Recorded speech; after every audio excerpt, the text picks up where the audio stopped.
This is lesson 166, 2 Samuel 16 through 19, and it's a bad lesson. More fighting, and another one of David's sons will die. And we might view in hindsight Absalom's rebellion as destined to fail, but it did not seem that way at the time. The Bible author gives us two scenes to show how low David's position had fallen. And the point here is that no external enemy could defeat Israel. It's not the Edomites or the Egyptians or any foreign nation that is bringing David this low. It's his own son. It's civil war. Sin will tear Israel apart from the inside. From the text, chapter 16, verse 1. When David was a little past the top of the hill, behold, Ziba, the servant of Mephibosheth, met him. And we remember Mephibosheth. This is Jonathan's son, Saul's grandson, the man whom David had treated so generously. Now, according to Ziba, Mephibosheth sees Absalom's rebellion as a chance to get himself back on the throne. And this is terrible ingratitude, but we'll find out later that it's a false charge. Maybe. Well, anyway, at this point, David promises to give all of Saul's land, or Mephibosheth's land, to Ziba. So that is the first vignette there to show how far David has fallen. And when King David came to Bahurim, and behold, there came out a man from the house of the family of Saul, and his name was Shimei, the son of Gera. He came forth, and cursed still as he came, and he threw stones at David, and all the servants of King David, and all the people, and all the mighty men that were on his right and were on his left. He accuses David of being a usurper, of taking away the throne from Saul. And how does David respond to this? Verse 11, Let him curse, for the Lord hath bidden him. It may be that the Lord will look on my affliction, and that the Lord will requite me good for his cursing this day. Well, we had generous King David being betrayed, perhaps being betrayed here, and now we have kind and forgiving and patient King David. Now Absalom in Jerusalem. And Absalom and all the people of the men of Israel came to Jerusalem, and Ahithophel with him. And this is Bathsheba's grandfather. This is one of the members of this coup. This is his chief advisor here. And it came to pass when Hushai the Archite, David's friend, was come unto Absalom, that Hushai said unto Absalom, God save the king! God save the king! And that's what Hushai said, but we remember from the previous lesson, that this Hushai is loyal to David and is a spy in the court of Absalom. And things are getting complicated here, but we have contrasts given to us in the biblical text. We have Joab contrasted with Abner before during another revolt, and now Hushai contrasted with Ahithophel. Then said Absalom to Ahithophel, Give counsel among you what we shall do. And Ahithophel said to Absalom, Go in unto thy father's concubines, which he hath left to keep the house, and all Israel shall hear that thou art abhorred of thy father. Now this is more of a political crime than a crime of lust, and it happens, the commentators tell us, it happens on that same rooftop where David saw Bathsheba in the bathtub. And that is, perhaps I read that in a commentary, and that is perhaps not given to us in the text. I don't want to repeat it if it's not true. But that is what we could call, and we've said before, that's poetic justice. We remember Ham's sin after Noah became drunk. We see this sexual sin as being connected with disloyalty, as being connected with political revolution.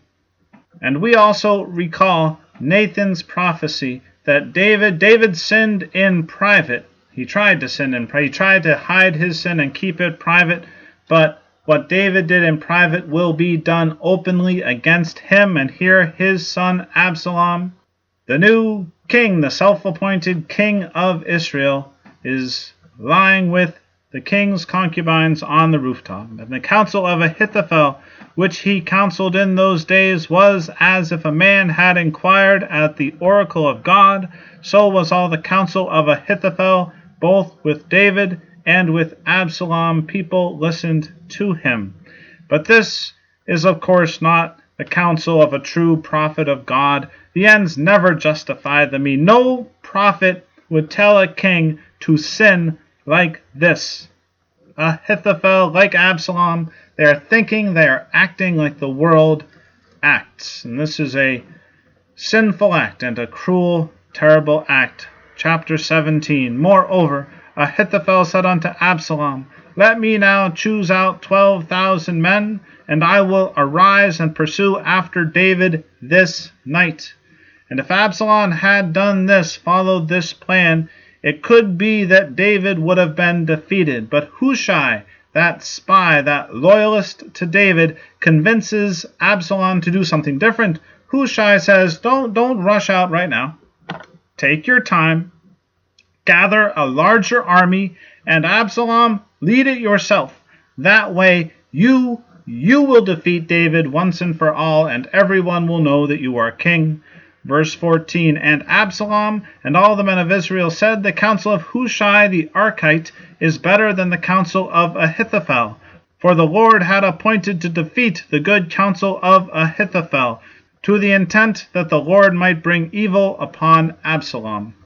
And sin, I have to point out, makes you stupid. And then said Hushai unto Zadok and unto Abiathar the priests, these are men who are also still loyal to David. We remember Zadok trying to bring the Ark of the Covenant out of Jerusalem after the coup, and King David said, no, keep the Ark in Jerusalem, that's where it belongs. But Hushai is using the priests now to get a message to David. And what is the message? The message is cross over the Jordan River as quickly as you can. Don't wait the night, but flee into Jordan. There you can regroup. There you can rally the troops, and there you can defeat Absalom's army and retake the kingdom. So David does that. He crosses the Jordan River and hides. Verse 22. Then David arose, and all the people that were with him, and they passed over Jordan by the morning light. There lacked none of them that was not gone over Jordan. And when Ahithophel saw that his counsel was not followed, what's he going to do? He saddled his ass, arose, got him to his house, to the city where he lived, put his household in order, and hanged himself, and died, and was buried in the sepulchre of his father. Now there is a wise court counselor. He could see the writing on the wall. He could see that King Absalom was a fool. He could see that he was being frozen out. And he knew that he was a traitor, and he was a failed traitor, and he knew that the coup would fail, and he hanged himself. And this is just a small detail, it might seem, in Scripture here, but this is the end of a very wise, very crafty, I don't want to call him wise, a very worldly, very crafty, very clever up-and-comer. Somebody who had the ear of kings. Somebody who was using it to his own advantage. Somebody who could see the writing on the wall. Somebody who was out of options, though. But who's not out of options? David. David, exiled, chased by his own son, but not out of options because he is clinging to God's will, clinging to that hope, that promise. Verse 24, Then David came to Mahanaim, and Absalom passed over Jordan, he and all the men of Israel with him. The son is chasing the father out of the promised land. This is a reverse of the conquest. Father was to lead son into the promised land. Now son is chasing father out of the promised land. And this is mysterious. In the wilderness here beyond Jordan, in the forest here, Shobai, the son of Nahash of Rabbah, of the children of Ammon, helps David. Now that seems odd. Why does that seem odd? Because earlier in the previous lesson, Israel sacked Rabbah. So is this perhaps, the text doesn't say this, but is this perhaps some puppet governor who is now helping King David? Later on, another Ammonite, another child of Ammon, and the Ammonites were given land to stay in, not in the promised land, but given land in the Transjordan to keep. They were, after all, children of Lot, the Ammonites and the Moabites, but another son of Ammon, or another daughter of Ammon, I should say, Naamah, will be one of Solomon's wives. And if we know about what happened to Solomon through his wives and the idolatry that they pulled him into, perhaps the Ammonites are saving David now just to destroy his kingdom later. Food for thought there. Chapter 18. And David numbered the people that were with him, and set captains of thousands and captains of hundreds over them. And David went forth a third part of the people under the hand of Joab, and a third part under the hand of Abishai, Joab's brother, and a third part under the hand of Ittai the Gittite. And the king said unto the people, I will surely go forth with you myself also. But the people answered, Thou shalt not go forth, for if we flee away, they will not care for us, neither if half of us die will they care for us. But now thou art worth 10,000 of us, therefore now it is better that thou succor us out of the city. The people tell King David not to fight. King David had a chance to go out with the army. He was staying up late in the palace instead, and it got him into trouble. And the king said unto them, What seemeth you best I will do. And the king stood by the gate side, and all the people came out by hundreds and by thousands. So he saluted the troops. What kind affection King David must have had for these troops, these mighty men and these other troops that have come out into the wilderness with him to defend him, to fight for their king, the rightful king of Israel. And the king commanded Joab and Abishai and Ittai, saying, Deal gently for my sake with the young man Absalom. And all the people heard when the king gave all the captains charge concerning Absalom. David still had a heart for his son. So the people went out into the field against Israel, and the battle was in the wood of Ephraim. There the people of Israel were slain before the servants of David, and there was a great slaughter that day of 20,000 men. For the battle was there scattered over the face of all the country, and the wood devoured more people that day than the sword. And Absalom met the servants of David, and Absalom rode upon a mule, and the mule went under the thick boughs of a great oak, and Absalom's head, we heard about his great hair in the previous lesson. He had a lot of hair, and his head was caught hold of by the oak, and he was taken up between the heaven and the earth, and the mule that was under him went away. And if you are a budding preacher, you could, I'm sure, figure out a little sermonette to write about that Absalom was taken out between the heaven and the earth. What does that mean, that detail, between the heaven and the earth? And what does it mean that the mule that was under him went away? The dumb animal underneath him ran away, but he could not run away because he was stuck between heaven and earth, and the soldiers are afraid to touch Absalom. We remember what happened to the soldiers who reported about the death of other members of the royal family of Saul and of Saul's sons. And David awaits the news, and then David gets the news. The messenger runs up to him and says, Blessed be the Lord thy God, which hath delivered up the men that lifted up their hand against my lord the king. And the king said, Is the young man Absalom safe? I don't care about the kingdom. Tell me about my son. And the king was much moved. He hears the news, and he is much moved, and he goes over against the gate and weeps. O Absalom, my son Absalom, would God I had died for thee, O Absalom, my son, my son. Chapter 19. And it was told Joab, Behold, the king weeps and mourns for Absalom. And the victory that day was turned into mourning unto all the people, for the people heard say that day how the king grieved for his son. And the people gat them by stealth that day into the city, as people being ashamed to steal away when they flee in battle. They left him alone to mourn for his son. And the king mourns, and the people mourn. And the king covered his face, and the king cried with a loud voice, O my son Absalom, O Absalom, my son, my son. And King David knows that this civil war will not end. He's crying for his own son. He's crying for all the sons of Israel. Oh, what a terrible thing sin is. And the sword will not depart from his house. And there's one person who is not mourning, and that's Joab. Joab came into the house of the king and said, Thou hast shamed this day the faces of all thy servants. Joab, at least one thing, he's an honest man, and he could speak honestly to the king. And he said, You're bringing shame with all this mourning.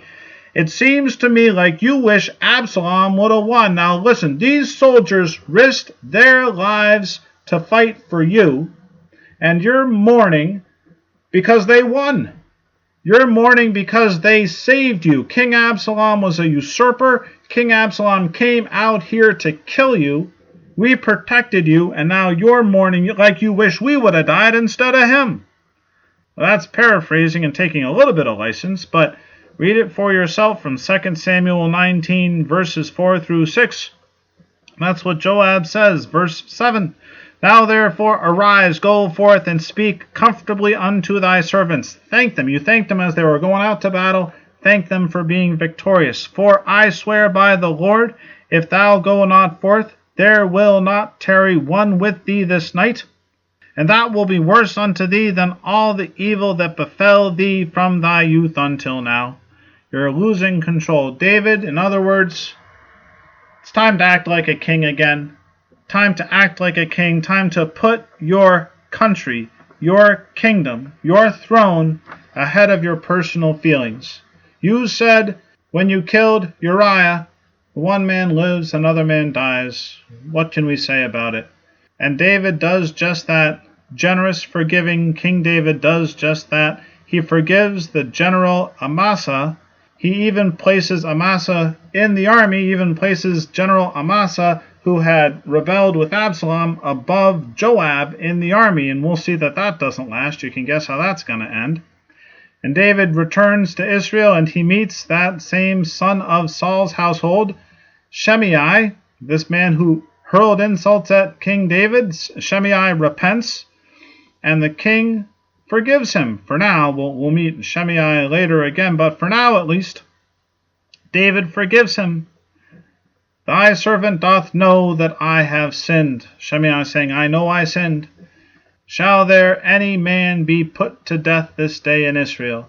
King David is sick of bloodshed. There is one matter, however, that needs to be tidied up from this terrible rebellion, and that is the matter of Mephibosheth. Again, this is Jonathan's lame son. The beginning of this lesson, the servant Zippah said that Mephibosheth was planning a coup of his own. He wanted to use Absalom's rebellion to get himself back in power. He would have a pathway there, being a grandson of King Saul. But Mephibosheth says, no, that's not true at all. Ziba was just spreading slander. You see what Ziba was doing? Ziba knew if he told you that story, then you would do exactly what you did. You'd take all the land that you gave to me and give it to him. Oh boy, what's King David going to do now? And the king said unto him, Why speakest thou any more of thy matters? I have said, You, Mephibosheth, and Ziba divide the land. Just split it up evenly. And here's the last verse for this lesson. Mephibosheth said unto the king, Yea, let him take it all, for as much as my lord the king is come again in peace unto his own house. Mephibosheth says, I'm not jealous and greedy. You've let me eat at your table, King David. You spared my life. First of all, you could have seen me as a rival, being a grandson of Saul, but you spared my life. You let me eat at your table.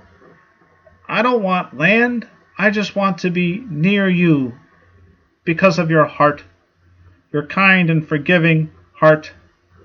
And no, David's not perfect, but he has a heart turned to God. Let us stay near a heart turned to God, but let us stay near a Savior, the Son of David, our Lord Jesus Christ, who has not only this heart of mercy and kindness and forgiveness, this passionate love for his children, but also, unlike King David, also has the power to end the conflict and the hatred by giving us his grace. And this has been lesson 166.